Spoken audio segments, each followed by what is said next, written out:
អ្វីដែលខ្ញុំពិតជាមានមោទនភាពចំពោះបងប្អូនក្លឹបអ្នកកាសែតក្រៅពីបំពេញតួនាទី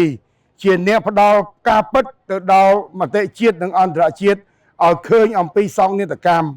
ឲ្យឃើញអំពីផលលំបាកនៃសង្គ្រាមឈានពានទៅដល់ពិភពលោកពួកយើងមិនបានសម្ដែងទេដោយយើងឃើញហើយកុមារទារកនៅទីនេះរហូតដល់មានទារកបាត់បង់ជីវិតមួយនៅទីនេះនៅជំរំរបស់យើងដោយសារ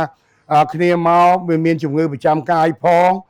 ស្ថានភាពវាមិនអំណោយផលផងធ្វើឲ្យគ្នាបាត់បង់ជីវិតនៅក្នុងវ័យ30ខែជាងដែលជាសោកនាដកម្មដ៏ធ្ងន់ធ្ងរហើយអ្នកនៅសម្រោងរបស់យើងគាត់ស្លុតជាមួយនឹងក្របផ្លោងពេកគាត់ក៏គេហៅថាមានជំងឺគាំងបេះដូងរហូតដល់គ្រោះថ្នាក់បាត់បង់ជីវិតដែរនេះសុទ្ធតែជាសោកនាដកម្មដែលខ្ញុំសូមរំលឹកបន្តិចបន្តួចប៉ុន្តែជាក់ស្ដែងបងប្អូនយើងលំបាកជាងនេះឆ្ងាយណាស់ប៉ុន្តែខ្ញុំពិតជាមានមោទនភាពជាមួយនឹងបងប្អូនមិនបានស្រែកពីការលំបាកទេបងប្អូនរស់នៅទីនេះដូចខ្ញុំជំរាបជូនបងឃើញហើយបងប្អូនខ្ញុំមានវិន័យណាស់បងប្អូនខ្ញុំ